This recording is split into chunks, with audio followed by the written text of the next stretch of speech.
ሰላም ሰላም ቤተሰቦች እንደምን አላችሁ? ዛሬም በአዲስ ቪዲዮ ተመልሻለሁ። በዛሬ ቪዲዮ የምትመለከቱትን 104 ካሬ ላይ ያረፈውን 50 ቆርቆሮ ቤት የክፍል 2 ሙሉ መረጃን ይዤላችሁ መጥቻለሁ። ቪዲዮውን እስከ መጨረሻ ተመልከቱት። እስከ ቪዲዮ ፍጻሜ ድረስ አብራችሁን ቆዩ።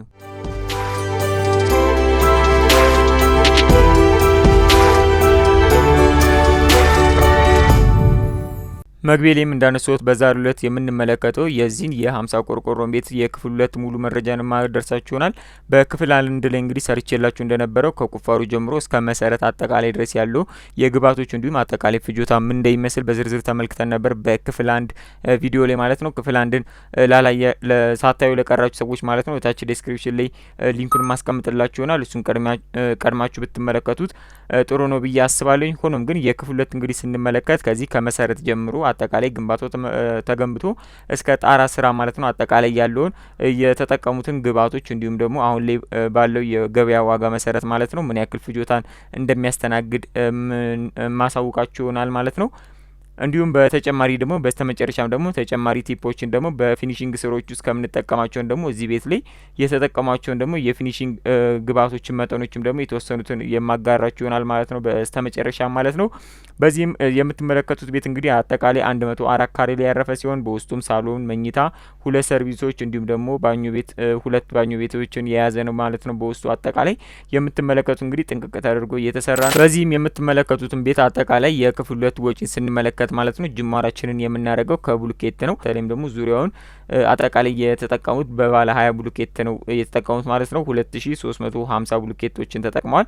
በዚህም አሁን ላይ ከረንት ባለው ዋጋ ማለት ነው 48 ብር ነው። የብሎኬት ዋጋ እንደየ አካባቢው ስለሚለይ ያንን ታሳቢ አድርጋችሁ እናንተ በምታሰሩበት ወይም ደግሞ መረጃውን በምፈልጉበት አካባቢ ላይ ባለው የገበያ ሁኔታ ቀይራችሁ ማስላት ትችላላችሁ። ሆኖም የባለ 20 የብሎኬት ወጪን ስንመለከት 112800 ብር ይመጣል ማለት ነው። ይሄ የባለ 20 የብሎኬት ወጪያችን ነው። ባለ 15 ደግሞ ስንመለከት ደግሞ መሀል ላይ የተለያዩ ቦታዎች ላይ ፓርቲሽን ላይ የምንጠቀመው ማለት ነው 700 ብሎኬት ተጠቅመዋል። በዚህም አሁን ላይ ባለው በ45 ብር ነው። በተመሳሳይ የዚህም እንደየቦታዎች እንደሚለያይ ታሳቢ ማድረጋችሁን አትርሱ። 31500 ብር ይመጣል የባለ 15 የብሎኬት ወጪ ማለት ነው። ሲሚንቶ ስንመለከት መሰረትን ሳያጠቃልል ማለት ነው የክፍል 2ን የሲሚንቶ ፍጆታን ብቻ ነው እየተመለከትን ያለ ነው። 74 ኩንታል ሲሚንቶ ተጠቅሟል። ይህም ከብሎኬት ግንብ ጀምሮ ማለት ነው እስከ ጣራ ማልበስ እንዲሁም የውስጥ ደግሞ ልስኖች አጠቃላይ የግንባታው ማለት ነው ልስኖችን አጠቃሉ ማለት ነው ፊኒሺንግ ሳያካትት ማለት ነው አጠቃላይ 74 ኩንታል ነው። አሁን ላይ ባለው የሲሚንቶ ዋጋ 1200 ብር ስናሰለው ደግሞ 88800 ብር ይመጣል ማለት ነው።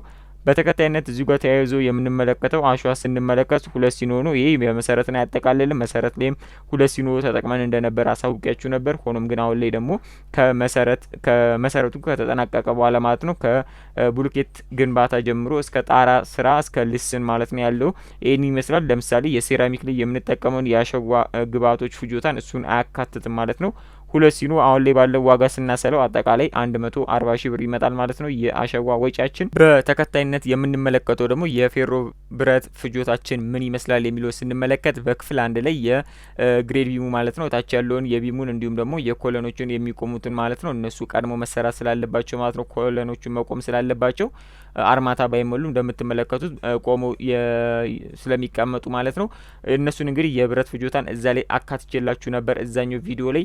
ሆኖም በዚህ በክፍል 2 ላይ የምንመለከተው የቶፕ ቢሙ እንግዲህ የሱን ብቻ ይሆናል ማለት ነው የብረት እንዲሁም ደግሞ የገተር አካባቢዎች ላይ ያለውን የብረት ፍጆታ ምን ይመስላል የሚለውን በዝርዝር ስንመለከት ማለት ነው አጠቃላይ የባለ 8 ስንጀምር ማለት ነው ባለ 8 እንግዲህ ያው ገተር የምትመለከቱት ይሄ ጣራ ላይ ማለት ነው ገተር ይወርድበት ማለት ነው እሱ የገተር አካባቢ ላይ ያለውን ባለ 8 ስንመለከት ማለት ነው አጠቃላይ 10 ቤርጋ ነው የተጠቀሙት። ይሄ ለፊት ለፊት ብቻ ፓርት ብቻ ስለሆነ ነው 10 ቤርጋ ብቻ የሆነው። በዚህም አሁን ላይ ባለው በ810 ብር ነው። ይሄ የሀገር ውስጥ ብረት ነው ጠቅላላ እያሰለውላችሁ ያለሁት 8100 ብር ይመጣል ማለት ነው። ባለ 10 ስንመለከት ደግሞ 23 ቤርጋ ለቢሙ ማለት ነው እሱም ስናሰለው ማለት ነው 29095 ብር ይመጣል። ይሄም በአገር ውስጥ በአቢሲኒያ ብረት ሂሳብ ነው። የብረት ዋጋም እንደየጊዜው ከፍም ዝቅም ስለሚል ያንን ታሳቢ ማድረጋችሁን አትርሱ። ስታፋስ ስንመለከት 68 ኬጂ ተጠቅመዋል። በዚህም አሁን ላይ ባለው ዋጋ ስናሰለው ማለት ነው 19040 ብር ይመጣል። ይሄ አጠቃላይ የብረት ወጪያችን ይሄን ይመስላል ማለት ነው። በተከታይነት የምንመለከተው ደግሞ የጣራ ስራ ላይ የምንጠቀማቸውን ግብአቶች ዘርዘር አድርገን የምንመለከት ይሆናል። የምንጀምረው የቆርቆሮ ስንመለከት ቆርቆሮ እንግዲህ አጠቃላይ 50 ቆርቆሮ ቆርቆሮ ቤት ነው። ሆኖም ግን 52 ቆርቆሮ ነው። ያው ዌስቴጆችም ስላሉ ማለት ነው ዌስቴጅን አጠቃሉ 52 ቅጠል ቆርቆሮ ነው የተጠቀሙት። በዚህም በባለ 32 ጌጅ ቆርቆሮ ስንመለከት 1150 ብር ነው።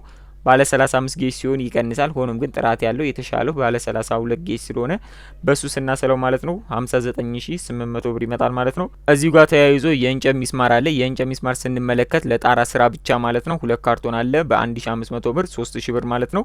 የቆርቆሮ ሚስማር ስንመለከት 5 ኪሎ ተጠቅመዋል በ350 ብር አሁን ላይ ባለው ዋጋ ነው 1750 ብር ነው። ቦንዳ ስንመለከት 1000 ብር የ4 ኪሎ ማለት ነው። ሞራሊ ስንመለከት 9 ስር ተጠቅመዋል። ይሄ ለጣራው ማለት ነው። በዚህም 4 ስር ማለት 1 ስር 1300 ብር ነው እንደየቦታው ስለሚላይ ይሄንንም ልክ ሁሉንም ግብአቶች እንደነገርኳችሁ ታሳቢ ማድረግ አለባችሁ። 11700 ብር ይመጣል የሞራሊ ወጫችን። እንጨት ስንመለከት ደግሞ አጣና ስንመለከት 39 ነው። ይሄ ለጣራ ስራ ብቻ ነው። መሰረት ላይ እንዲሁም ደግሞ የተለያዩ ግንባታ ላይ ያሉ የእንጨት ወጪን አያጠቃልልም። የጣራ ብቻ ነው 14820 ብር ይመጣል ማለት ነው።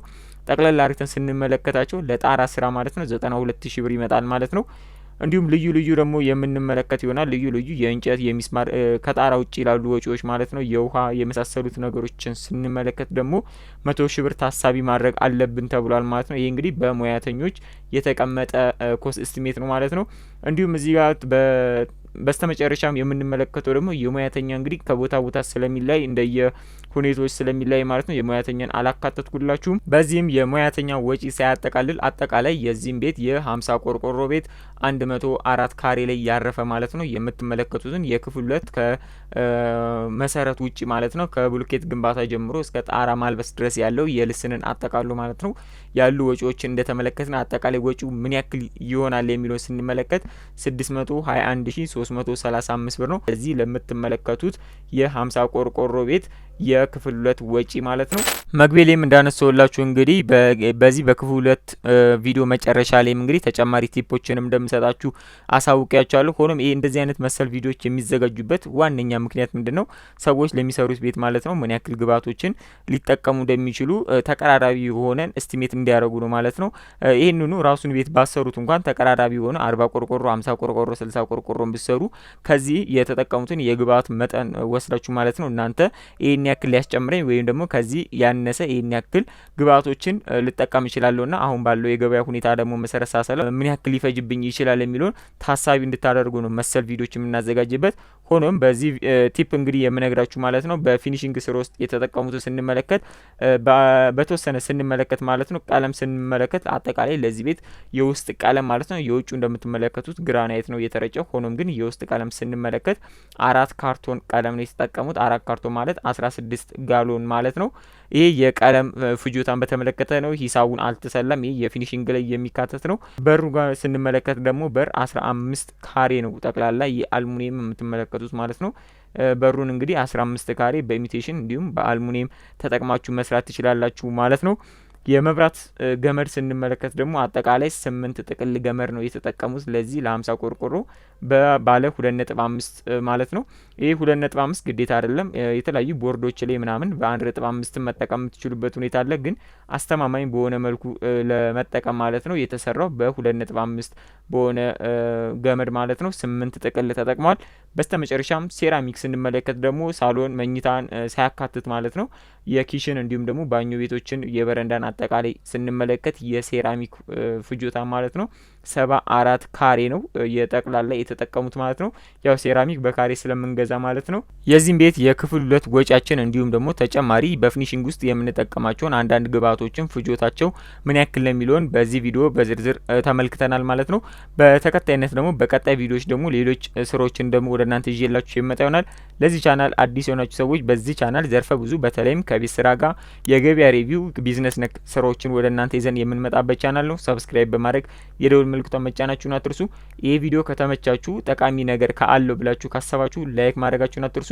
በዚህ ቪዲዮ ላይ እንዲሁም ደግሞ በምንሰራቸው ስራዎች ላይ ወይም እንዲሰሩላችሁ የምትፈልጓቸው ኮሜንት ላይ አስቀምጡልኝ ማለት ነው። በተረፈ በቀጣይ በሌሎች ስራዎች የምንገናኝ ይሆናል። ሁላችሁም በያላችሁበት ሰላም እንድትሆኑ እመኛለሁ። መልካም ጊዜ